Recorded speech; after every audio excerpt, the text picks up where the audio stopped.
గారు ఉన్నారా? Good morning. అవునండి, నమస్కారం. నమస్తే అండి. సో ఏంటి, ఏ రకంగా చూస్తున్నారు 5 రాష్ట్రాలకు సంబంధించి ఎగ్జిట్ పోల్స్ ని? కాంగ్రెస్ ఏ రకంగా చూస్తుంది? అండ్ ఇంకొకటి, కేరళలో మంచి కాంగ్రెస్ కంబ్యాక్ ఇస్తుందని చెప్పేసి అంటున్నారు, నిజమేనా? అంటే ఎగ్జాగరేషన్ ఉన్నంత అయితే లేదు. ప్రాక్టికల్లీ కేరళలో కూడా టఫ్ ఫైటే. కేరళలో కూడా మేము ఫామ్ చేసే అవకాశాలు మెండుగా ఉన్నాయి. When compare to the LDF UDF లో మాకు కొంచెం అవకాశాలు ఎక్కువ ఉన్నాయి. కానీ అంటే వన్ వేగా మాకే ఉంది అని చెప్పేంత క్లీన్ స్వీప్ అయితే ఏముండదు. Present government and CPM led by ఏదైతే కూటమి ఉందో అది చాలా గట్టి ఫైట్ ఇస్తున్నది. ఎక్కడ కూడా వెనక్కి తగ్గిన పరిస్థితి, యాంటీ ఇన్కంబెన్సీ అంత ఎక్కువగా లేదు మామూలుగా ప్రభుత్వం మీద. కాకపోతే ఏంటంటే 10 సంవత్సరాలు కంటిన్యూస్ గా ఉన్న దృష్ట్యా కాంగ్రెస్ కార్యకర్తలు కూడా they are hungry about the power కాబట్టి సో గట్టిగా పనిచేస్తున్న దృష్ట్యా అట్లా అనిపిస్తుంది. కానీ సిపిఎం కూడా చాలా బాగా పనిచేస్తున్నారు. సో దాన్ని గట్టి ఫైట్ క్లీన్ స్వీప్ అయితే చెప్తలేను, but the bright chances for the Congress. ఇంకా తమిళనాడు అండ్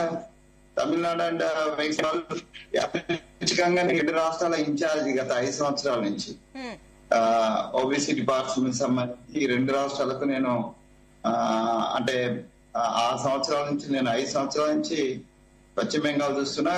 ఒక 3 సంవత్సరాల నుంచి నేను వెస్ట్ బెంగాల్, అది మన తమిళనాడు కూడా చూస్తున్నా. సో ఈ 2 చోట్ల స్పష్టమైనటువంటి ఐడియా ఉంది. ఈ తమిళనాడు గెలుపులో కాంగ్రెస్ యొక్క సంస్థాగతమైన నిర్మాణం ఒక పని కూడా బాగా పనిచేసింది. సో ద కాంట్రవర్సీ ఏదైతే కాంట్రవర్సీస్ లేకుండా, అంటే కూటమిలో కాంట్రవర్సీ నడిచినటువంటి వ్యవహారం కారణంగా ఇలా కూటమి గెలిచేటువంటి అవకాశాలు మెరుగైనాయి. మధ్యలో కొంచెం డిస్టర్బెన్స్ వచ్చింది కూటమికి సంబంధించిన దాంట్లో. మా దాంట్లో కూడా చాలా మంది విజయ్ వచ్చిన తర్వాత విజయ్ ఇంపాక్ట్ ఎక్కువ ఉంటది అనే దాంతో చాలా మంది మా తమిళనాడు లోకల్ లీడర్షిప్ కూడా they proposed for the latest go with అదే those are unhappy with Stalin and Stalin style and DMK style తో కొంత అన్హ్యాపీగా ఉన్నటువంటి ప్రముఖ నాయకులు కూడా they suggested us to go with Vijay గారితో పోవాలన్నారు. But ultimately Rahul Gandhi and has taken a decision.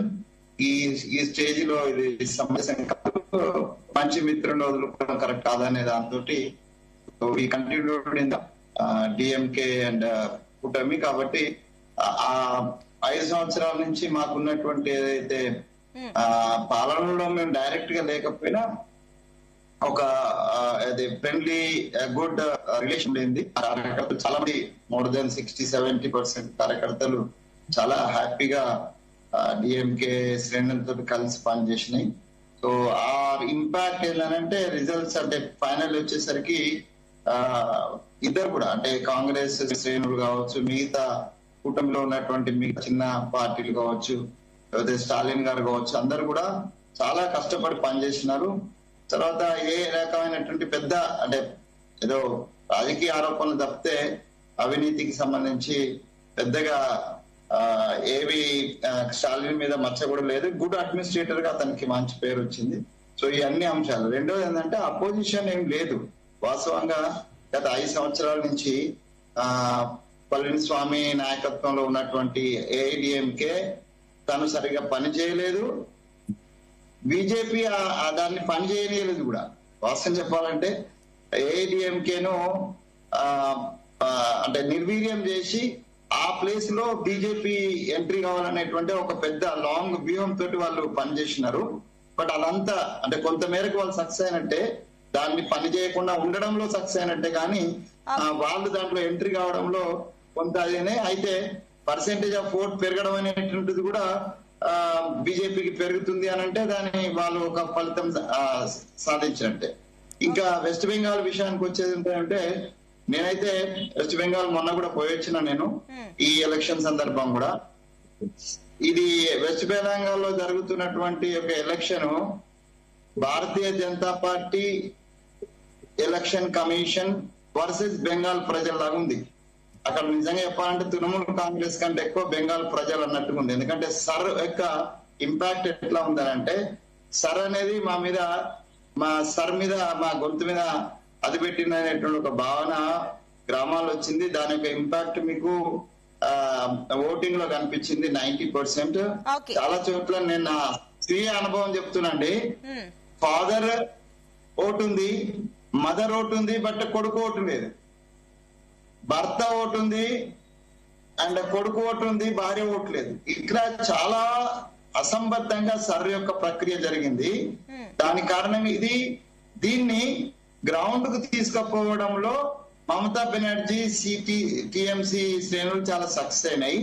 90% వరకు పోల్ అయ్యాయి కదా, అంటే ఓట్స్ పడ్డాయి కదా, చాలా మంది ముందుకు వచ్చారు కదా. మీరు అదే కదండి, ఇప్పుడు 91% పోల్ కావడానికి ప్రజలలో ఒక అవేర్నెస్, సరుకు వ్యతిరేకంగా ఒక ఏమంటారు, ఒక చైతన్యము, ఒక తిరుగుబాటు లాగా వచ్చింది. సో అదంతా కూడా డెఫినెట్ గా మమతా బెనర్జీకే ఎక్కువ పాజిటివ్ ఉండే అవకాశం ఉన్నది.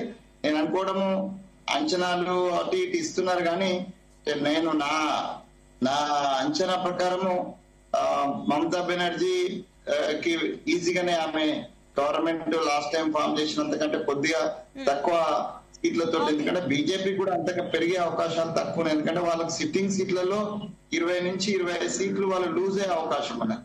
సిట్టింగ్ లో 68 ఉన్నాయి ఇప్పుడు వాళ్ళకు. 68లో 20 నుంచి 25 లూజ్ అయితే వాళ్ళు బిలో 50 ఉంటారు. అంటే వాళ్ళు గవర్నమెంట్ ఫామ్ చేయడానికి ఇంకా 110 సీట్లు కావాలి. సో కొత్తగా 110 సీట్లు వచ్చడం అనేటువంటిది it is a miracle. Unless అంటే ఒక ప్రజా విప్లవం వచ్చి ఏదో మమతా బెనర్జీ అంటే యాంటీ ఇన్కంబెన్సీ అంతా కూడా మోడీ, అమిత్ షా ఇద్దరు కూడా అలా కూర్చొని బీజేపీ చేస్తున్నటువంటి దాడి ఏదైతున్నదో, రాజకీయ దాడి ఏదైతున్నదో, ఆ సెంట్రల్ గవర్నమెంట్ యొక్క అధికార దుర్వినియోగం ఏదైతుందో, ఇదంతా బెంగాల్ ప్రజలలో ఒక సింపతిని, అంటే యాంటీ ఇన్కంబెన్సీ ఉంది, ఆమె మీద అసంతృప్తి లేదని నేను అంటలేను, కానీ అంటే ఈమె మీద చేస్తున్న దాడికి, వీళ్ళు చేసేటువంటి అఫెన్స్ కు ఆమె డిఫెన్స్ పనిచేస్తున్న ప్రజలలో ఒక సానుభూతి వచ్చింది.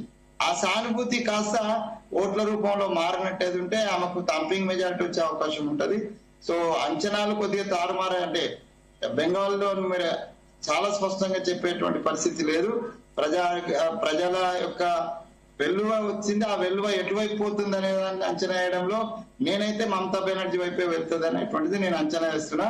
ఈసారి అసెంబ్లీలో మేము అండ్ సిపిఎం రెండు కూడా మా